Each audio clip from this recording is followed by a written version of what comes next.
শামশেরগঞ্জে পুলিশের double attack, 30 লক্ষের mobile, 75,000-এর জাল নোট উদ্ধার। হ্যাঁ, ঠিকই শুনেছেন, মুর্শিদাবাদের শামশেরগঞ্জে পুলিশের জোড়া ধাক্কা। সাইবার ক্রাইম ইনচার্জ মেহেদি হাসানের সহযোগিতায় এবং আইসি সুব্রত ঘোষের নেতৃত্বে পৃথক দুটি অভিযানে বড় সড় সাফল্য পেল পুলিশ।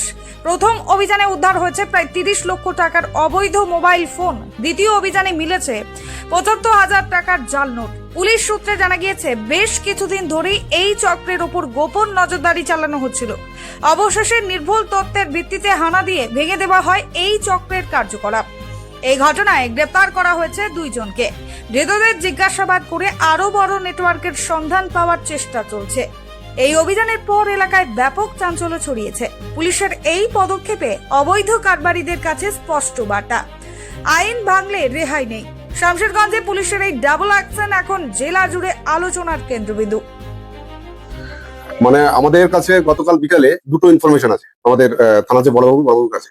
একটা হচ্ছে যে ভাদো যে ফেরিঘাট আছে সেখানে শোনা যায় যে একটা লোক মানে প্রচুর জাল নোট নিয়ে বৈষ্ণবনগর থেকে মানে এদিকে আসছে আর কি। তখন আমাদের বড়বাবু টিম পাঠায়, তখন ওখানে গিয়ে রেড করে আনিসুর নামে একজনকে অ্যারেস্ট করা হয়। তার কাছ থেকে সার্চ করে 150 পিস 500 টাকার নোট, জাল নোট ফ্রিকোয়েন্সি এটা উদ্ধার হয় এবং ওকে আমরা অ্যারেস্ট করি।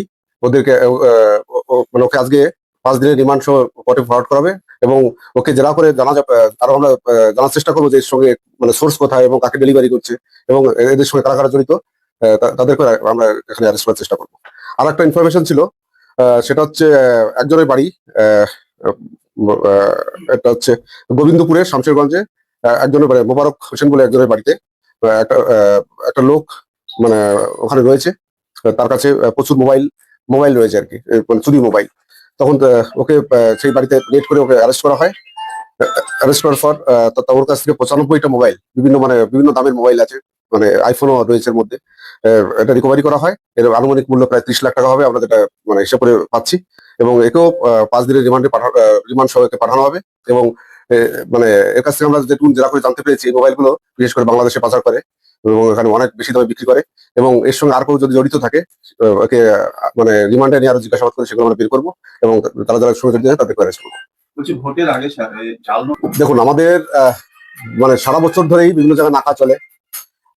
আমাদের ভোট যেহেতু সামনে ইলেকশন আছে, তার প্রিকশন হিসাবে আমাদের বিভিন্ন জায়গায় স্ট্যাটিক পয়েন্টে আমাদের নাকা রয়েছে, আমাদের বিভিন্ন সোর্স রয়েছে।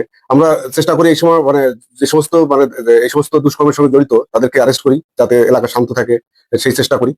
এটা আমাদের রেগুলার বেসিসে চলে, এখনো চলছে। মানে ভোটের সময় একটা বেশি করে ফোকাস দেওয়া হয় এর উপর।